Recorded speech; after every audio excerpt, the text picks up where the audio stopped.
আসসালামু আলাইকুম dear viewers, চলে আসলাম মুভি গল্প রিসোল্ডের দ্য লাইফ অফ চাক মুভির দ্বিতীয় বা শেষ পর্বে। তোমরা যারা প্রথম পর্বটি দেখোনি তারা ডেসক্রিপশনের লিঙ্কে গিয়ে প্রথম পর্বটি দেখে আসতে পারো, তাহলে বুঝতে সুবিধা হবে। আর হ্যাঁ, গত পর্বে যেতে বলেছিলাম সেই কথাটা লাস্টের দিকে বলে আমরা এই ভিডিওর মাধ্যমে সমাপ্ত করে দেব। প্রথম পর্বের শেষের দিকে আমরা দেখেছিলাম চাকের মাথায় একটু ব্যথা হচ্ছিল। সেভাবে সম্ভবত চশমার জন্যেই হচ্ছে, তাই চশমা খুলে ফেলে এবং আবার নাচতে শুরু করে। ভিড়ে এতটাই আনন্দ পায় যে তারা সঙ্গীতশিল্পীর টুপিতে অনেক টাকা ফেলে যায়। এরপর তিনজন একটি ক্যাফেতে বসে সঙ্গীতশিল্পী টিপসের টাকা তিনজনের মধ্যে ভাগ করে দেয়। চাককে দেখতে কিছুটা অসুস্থ লাগছিল, কিন্তু সে আশ্বস্ত করে যে সে পুরোপুরি ঠিক আছে। সঙ্গীতশিল্পী তাকে জিজ্ঞাসা করে, আপনাকে নাচতে বাধ্য করল কি? চাক উত্তর দেয় সে ঠিক জানে না, কিন্তু তার পুরনো ব্যান্ডের স্মৃতিগুলো বারবার মনে পড়ছিল। সে একসময় একজন নৃত্যশিল্পী ছিল। সঙ্গীতশিল্পীটি তাদের বিদায় জানিয়ে আলিঙ্গন করে চলে গেল। এরপর চাক আর লেখিকা একসঙ্গে হাঁটতে বের হয়। লেখিকা নিজের ভেঙে যাওয়া সম্পর্কের কথা জানালো। চাক তাকে আশ্বস্ত করল যে সে ঠিক হয়ে যাবে। দুজন আলাদা হয়ে যাবার পর চাক চারপাশে ঘুরে তাকিয়ে দেখল একটি বাচ্চা স্কেট করছে।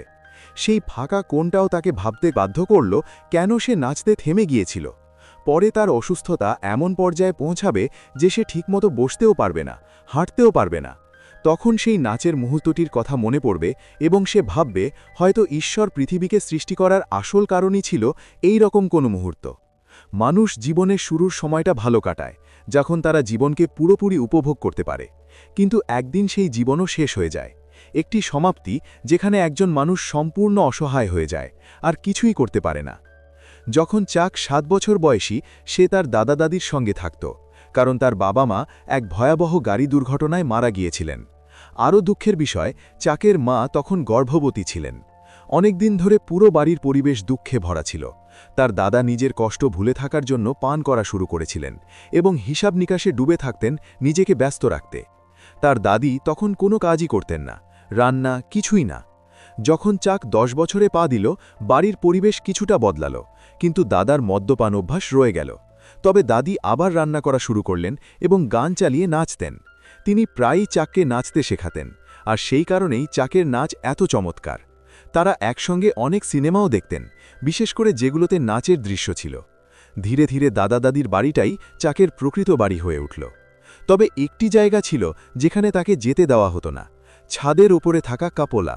দাদা দাদি বলতেন ওই জায়গার মেঝে দুর্বল, আর সেখানে কিছুই নেই, তাই সেখানে উঠতে মানা।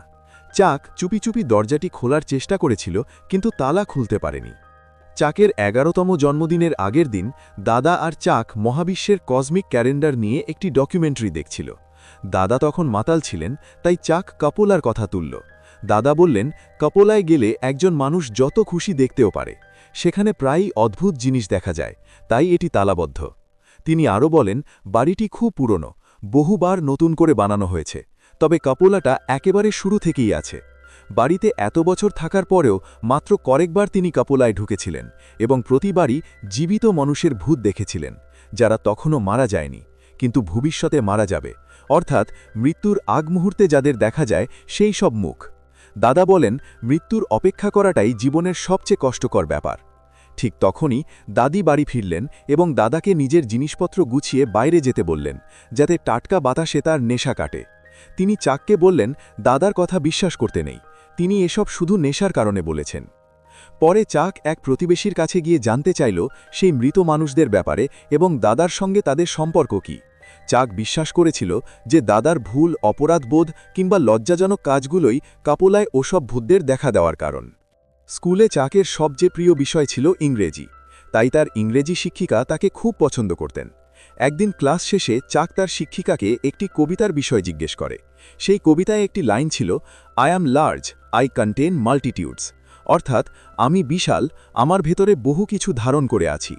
শিক্ষিকা তাকে ব্যাখ্যা করে বলেন, একজন মানুষ মূলত তার জীবনে যাদের সাথে পরিচিত হয়, যেসব অভিজ্ঞতা অর্জন করে, যেসব মুহূর্ত পার করে, সব কিছুরই সম্মিলিত রূপ হল একজন মানুষ।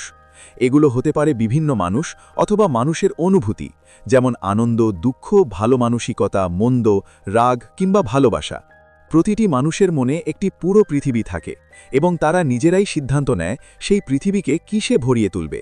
ভালোবাসা, ঘৃণা, ভালো চিন্তা, খারাপ চিন্তা, কোনো কিছুর সমাপ্তি নিয়ে ভাবা অথবা কখনো তার শেষ নিয়ে ভাবতেই না চাওয়া, দুশ্চিন্তা করা অথবা সব সময় ভালো মেজাজে থাকা সবই মানুষের চিন্তাধারার উপর নির্ভর করে। কিন্তু হ্যাঁ, এই সব কিছুই মানুষের জীবনের সাথে অবিচ্ছেদ্যভাবে জড়িত।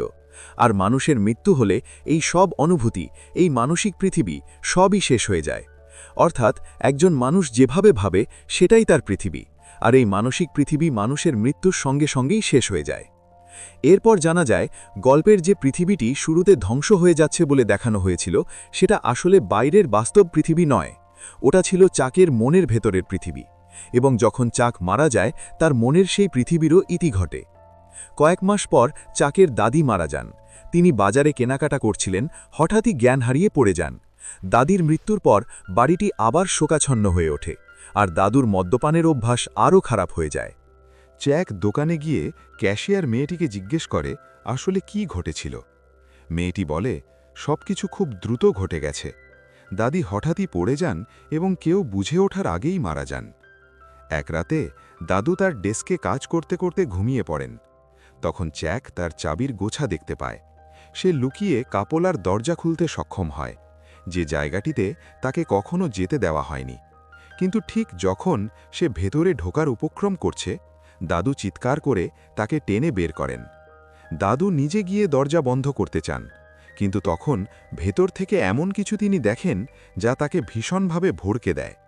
দরজা বন্ধ করার পর যখন চ্যাককে কাঁদতে দেখেন, তিনি তাকে জড়িয়ে ধরেন, ক্ষমা চান, কিন্তু তিনি কি দেখেছিলেন সেটা আর ব্যাখ্যা করেন না। তবুও তার মুখে ভয় এবং অস্থিরতা স্পষ্ট দেখা যাচ্ছিল। পরে চ্যাক জানতে পারে যে স্কুলে একটি ডান্স ক্লাব আছে। সে তার দাদির স্মৃতিতে সেই ক্লাবে যোগ দেয়। শিক্ষক খুশি হন, কারণ সেখানে ছেলেদের তুলনায় মেয়েদের সংখ্যা বেশি ছিল, আর একজন নতুন ছেলে যোগ দেওয়া তাদের জন্য ভালো খবর ছিল। প্রতিদিনই বিভিন্ন ধরনের সঙ্গীত বাজিয়ে নাচের অনুশীলন চলত। চ্যাক একজন সিনিয়র নর্তকীর সঙ্গে জোড়া বাঁধা হয়, যার প্রতি ধীরে ধীরে তার ভালো লাগা তৈরি হয়। সে চেষ্টা করে তার দাদির কাছ থেকে শেখা নাচের মুভ দিয়ে তাকে ইমপ্রেস করতে। ধীরে ধীরে সে অন্যান্যদেরও শেখাতে শুরু করে, এবং তারপর সেই সিনিয়র নর্তকী রাজি হয় তার সঙ্গে স্কুলের ডান্স ইভেন্টে নাচতে। শিক্ষক তাকে নতুন জুতো দেন যাতে তার নাচ আরও সহজ হয়। চ্যাক জুতো পরে নেয় এবং নাচতে নাচতে উপভোগ করে। সে ভাবে, এটাই হয়তো আমার ভবিষ্যতের কেরিয়ার হতে পারে। কিন্তু তার দাদা সবসময় তাকে গণিত শেখান এবং জোর দেন, একটি ভালো ভবিষ্যৎ গড়তে হলে শিল্প বা নাচের মতো বিষয় দিয়ে চলবে না, কারণ এগুলো জীবনে তেমন অর্থ এনে দেয় না। তিনি বুঝিয়ে বলেন, গণিত পৃথিবীর প্রতিটি জায়গায় আছে। আমরা চাই বা না চাই, গণিত থেকে মুখ ফিরিয়ে নেওয়া যায় না। এমনকি সঙ্গীতেও নোট, তালে তাল, রিদম সবই গণনার উপর নির্ভর করে। তার অ্যাকাউন্টিং ফাইলে পর্যন্ত মানুষকে নাম্বার হিসেবে লেখা হয়, কতজন মানুষ আছে তা বোঝাতে। দাদা বলেন, গণিত এক ধরনের শিল্প যা কখনো মিথ্যে বলে না। ইভেন্টের রাতদিকে চ্যাক নর্তকীকে বলে যে সে নাচতে পারবে না, তার পায়ে নাকি ব্যথা, কিন্তু এটা সম্পূর্ণ মিথ্যে। সে আসলে তার দাদার কথায় প্রভাবিত হয়ে এই অজুহাত বানিয়েছিল। কিন্তু শিক্ষক, যিনি পাশেই দাঁড়িয়ে কথাটা শুনছিলেন, বলেন, যদি নাচতে না চাও করো না, কিন্তু অন্তত তোমার বন্ধুকে মিথ্যে বলো না, যদিও তুমি তাকে পছন্দ করো। এ কথা শুনে চ্যাক বাইরে যায়, আকাশের তারাগুলো দেখে এবং ভাবতে থাকে। তারপর সে ফিরে আসে এবং নর্তকীকে নাচের আমন্ত্রণ জানায়। তার পারফরমেন্স ছিল অসাধারণ, সবাই প্রশংসায় ভরিয়ে দেয়। এতে চ্যাকের মনে হয়, যে জিনিস আমাদের সুখ এবং শান্তি দেয় সেটাই আমাদের নির্বাচন করা উচিত। গণিত যেমন উপকারী, তেমনি নাচও আমার জীবনের একটি সুখের অংশ। উদাহরণস্বরূপ, চ্যাক নর্তকের সঙ্গে নাচ বেছে নিয়েছিল এবং মিথ্যে বলার জন্য নিজেকে খারাপও লাগছিল। কিন্তু মৃত্যুর আগে, যখন সে বেশ সুস্থ ছিল, সে তার স্ত্রীকে বলেছিল, যে জিনিস নিয়তির হাতে লেখা থাকে, মানুষ শেষ পর্যন্ত সেই কাজটাই করে, যদিও সে তা করতে না চায়। 5 বছর পরে দাদু বাড়িতেই হার্ট অ্যাটাকে মারা যান। তখন চ্যাক আরও বড় হয়েছে এবং তার ডান্স ব্যান্ড নিয়ে সুখে সময় কাটাচ্ছিল। একজন লোক চ্যাককে জানায় যে তার দাদু আগেই তার নিজের শেষকৃত্যের সমস্ত খরচ পরিশোধ করে রেখেছিলেন। এই ঘটনাটি দেখেই চাকের সন্দেহ হয়, হয়তো কাপলায় দাঁড়িয়ে সে নিজের মৃত্যুই দেখেছিল। চাক বাড়িটি উত্তরাধিকার সূত্রে পায় এবং সেখানে থাকার সিদ্ধান্ত নেয়। সময় কেটে যায় এবং সে বিয়ে করে। পরে চাক তার দাদার জিনিসপত্র খুঁজতে গিয়ে কাপলার চাবিগুলোও পায়। অবশেষে চাক কাপলার দরজা খুলে ফেলে। ভেতরে গিয়ে দেখে মেঝে একদম ঠিকঠাক আছে আর ঘরটা ফাঁকা। তার দাদা দাদি বলেছিলেন ঘরটি নাকি খুব খারাপ অবস্থায় আছে, সেখানে শুধু বাইরে দেখা যায়, বিশেষ কিছু নেই, এমনটাই শুনেছিল সে। এটা ভেবে দুঃখ করে ঘর থেকে বেরিয়ে যেতে যাচ্ছিল, ঠিক তখনই চাক হঠাৎ ভবিষ্যতের একটি দৃশ্য দেখে, ভবিষ্যতের আরও ভবিষ্যৎ। সে নিজের বৃদ্ধ বয়সকে দেখে, নিজের বিছানায় শুয়ে শেষ নিঃশ্বাসের প্রতি মুহূর্ত গুনছে। এখন সে বুঝতে পারে যে মানুষের মৃত্যু এখান থেকে দেখা যায়। দাদা তাকে কাপলার ব্যাপারে একটু ইঙ্গিত দিয়েছিলেন। দাদা প্রতিবেশীদের মৃত্যু, দাদির মৃত্যু, এমনকি নিজের মৃত্যুও দেখেছিলেন, আর সেই কারণেই তিনি বলতেন মৃত্যুর জন্য অপেক্ষা করাই সবচেয়ে কঠিন ব্যাপার। বিশেষ করে যখন একজন মানুষ জানে খুব খারাপ কিছু ঘটতে চলেছে, তখন শুধু সেই চিন্তাই তাকে গভীর বিষণ্ণতায় ডুবিয়ে দিতে পারে। এই ভাবনা থেকে নিজেকে সামলে নিয়ে চাক সিদ্ধান্ত নেয় যে সে তার জীবনকে পুরোপুরি উপভোগ করবে, দাদার মতো হতাশায় ডুবে থাকবে না। মানসিক চাপে সে কখনো দাদার মতো মদ পান করবে না। যদিও সেও নিজের মৃত্যুর দৃশ্য দেখেছে, তবুও সে ঠিক করে যে বাকি জীবনটা আনন্দে কাটাবে। সেই মুহূর্তে সে আবার কবিতার সেই লাইনটি মনে করে, I am large, I contain multitudes. অর্থাৎ এটা এখন তার নিজের হাতে, জীবনে সে তার মনকে কোন জিনিসে পূর্ণ করবে। এরপর চাক তার জীবনটা আনন্দেই কাটায়। যদিও তার জীবন ছিল নানান উত্তেজনা এবং টেনশনে ভরা, তবুও সে বিশ্বাস করত যে সে এমন একটা জীবন কাটিয়েছে যা দেখে মানুষ মুগ্ধ হবে এবং তার ৩৯টি অসাধারণ বছরের জন্য তাকে ধন্যবাদ দেবে। এটাই ছিল তার মনে চলা চিন্তা, যা আমরা প্রথমে দেখেছিলাম, কারণ সে বিশ্বাস করত যে সে জীবনের একটি নিখুঁত উদাহরণ হয়ে উঠেছে। মানুষের যত সমস্যা সংকটই থাকুক না কেন, সবসময় ইতিবাচকভাবে ভাবতে হবে এবং হাসি খুশিভাবে বাঁচতে হবে। এইভাবেই এই সিনেমাটির গল্পটি শেষ হয়। এই মুভিটা মূলত কী মেসেজ দেয়, চলো আবার সংক্ষেপে জেনে নেই। নাম্বার 1, মানুষের নিজস্ব বিশ্ব তার নিজের মনেই তৈরি হয়। গল্পের শেষে জানা যায় যে বিশ্বের শেষ হয়ে গেল, এটা আসলে বাইরের পৃথিবী নয়, বরং চাকের মনের ভেতরের পৃথিবীর শেষ। একজন মানুষ তার জীবনে যা দেখে, শেখে, অনুভব করে, যাদের ভালোবাসে বা হারায়, সব মিলিয়েই তৈরি হয় তার অন্তরের বিশ্ব। নাম্বার 2, জীবনের শেষ সত্য হল মৃত্যু, কিন্তু কিভাবে বাঁচলে তাই সবচেয়ে গুরুত্বপূর্ণ। চাক কাপলায় নিজের মৃত্যুর দৃশ্য দেখে ফেলেছিল।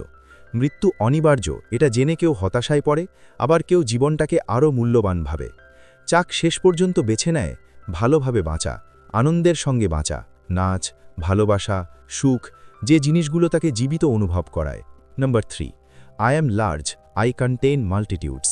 আমরা নিজেরাই সিদ্ধান্ত নেই আমাদের জীবনে কি থাকবে। এই লাইনটি মুভির সবচেয়ে গুরুত্বপূর্ণ দার্শনিক বার্তা। এর মানে, আমার ভেতরে একটি বিশাল বিশ্ব আছে, আমি চাইলে সেটাকে ভালো চিন্তা, ভালোবাসা, শিল্প, নাচ, আনন্দ এগুলো দিয়ে পূর্ণ করতে পারি। আবার চাইলে ভয়, দুঃখ, নেতিবাচকতা, উদ্বেগ দিয়েও ভরাট করতে পারি। আমাদের জীবন আমাদের সিদ্ধান্ত অনুসারেই রঙিন বা অন্ধকার হয়। নাম্বার 4, জীবন ছোট, তাই যতদিন আছে আনন্দ করে বাঁচো।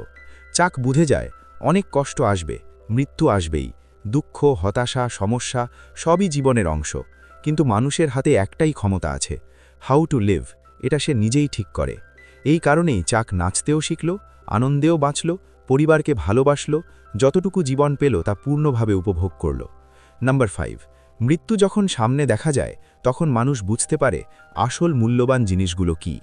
চাক নিজের মৃত্যুর ভবিষ্যৎ দেখার পর জীবনের ছোট ছোট সুখের মুহূর্তগুলোকে আরও বেশি মূল্য দেয়, মানুষের সাথে ভালো ব্যবহার করে, পরিবারকে গুরুত্ব দেয়, নিজের স্বপ্ন নাচ পূরণ করে, সত্যিকারের মানুষ হতে চায়।